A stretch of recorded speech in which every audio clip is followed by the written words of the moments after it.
तो संगवारी हो हमला जिसे आज तक मैं दुलार आशीर्वाद देवत हो उसने हमारे गीत संगीत ला और लक्की स्टूडियो यूट्यूब चैनल ला आपला लाइक करना है, शेयर करना है और सब्सक्राइब करना है और जन जन तक बगराना है। Lucky studio YouTube channel.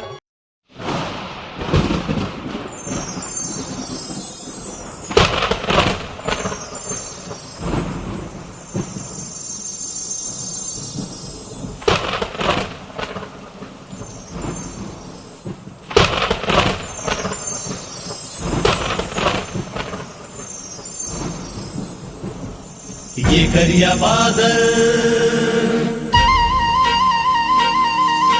बरसे झमाझम आज रे, ये करिया बादल बरसे झमाझम आज रे, ये करिया बादल बरसे झमाझम आज रे।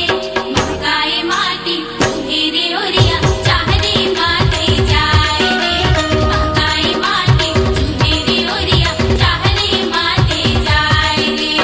ये करिया बादल बरसे झमाझम आज रे, ये करिया बादल बरसे झमाझम आज रे।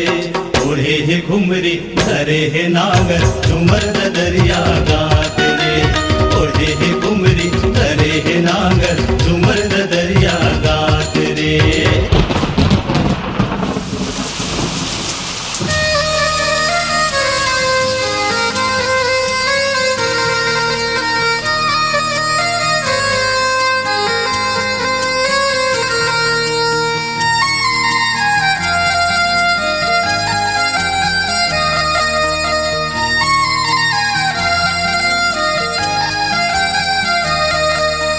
पटपर फाटा बाजे पैरी,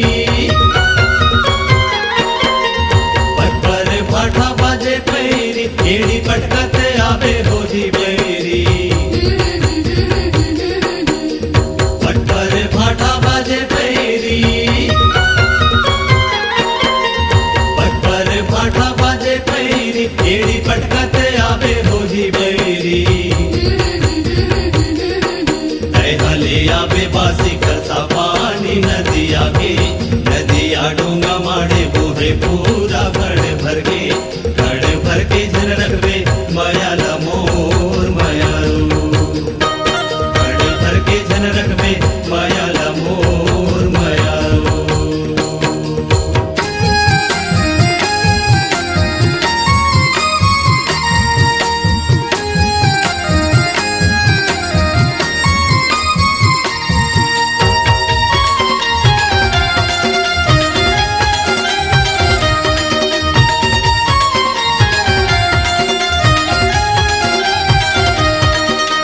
सींच के बिरता ये धरती ला कर सिंगार सजावो, चीरे न कोनो चीर लए कर टुगरा नावा बिसावो।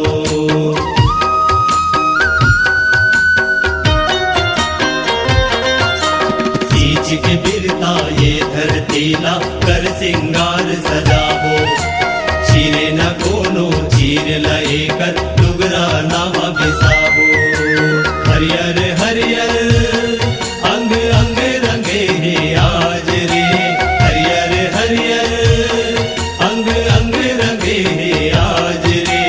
ओढ़े है घुमरी धरे है नागर झुमर दरिया गात रे, ओढ़े है घुमरी धरे है नागर झुमर दरिया गात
उपजे जिको लपेटो बोजाही ये कर बरझन सोग करौगा सफला ये जिन जाही